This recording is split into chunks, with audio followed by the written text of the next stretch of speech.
One thing that I did notice is that when I didn't really understand Johnny. Now I understand him as older because I'm older than they were when they died, basically. I had a lot of mixed feelings about him. He's a complicated person, but I thought that he was sort of a negative villain in some certain ways. Now I see him in a lot more subtle ways, and some of the things that he says, I kind of agree. In a way, in the end, I was shocked when in the interview he said, I don't know why I care. Maybe it's a weakness inside. And somehow, now being older, it kind of makes sense to me.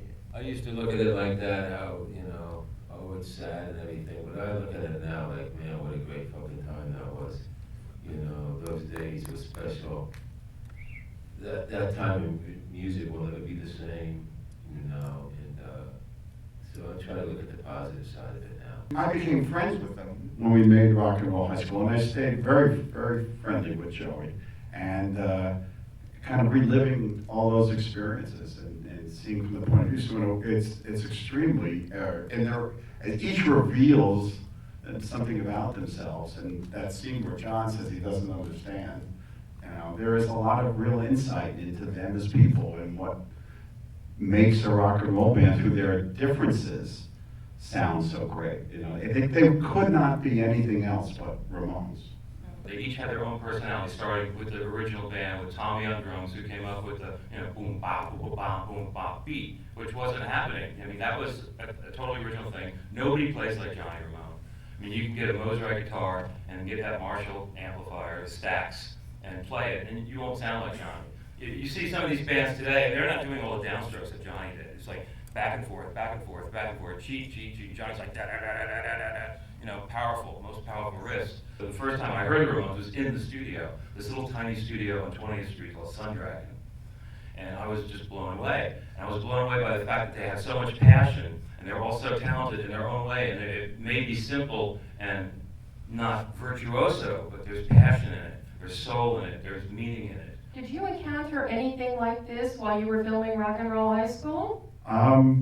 Dee Dee often ended up in the hospital on the weekends, and he used to come back to the set with those bands that they put on your, and they wore them. Right. I invited kind of a similar thing. I met them in New York, and then once they were set to do the movie, and they came out here early, we sat down and tried to read the script. That was a disaster. That didn't work. And I invited them over to my apartment in Hollywood. I was living on Lexington. I had a 16mm projector, and we were going to watch Hard Day's Night and talk about how the Beatles lip sync and so forth.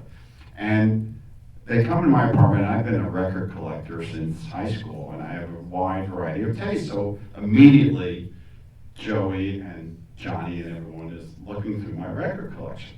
And John says, "What the fuck is this?" And I said, "What?" He says, "You got Grateful Dead records.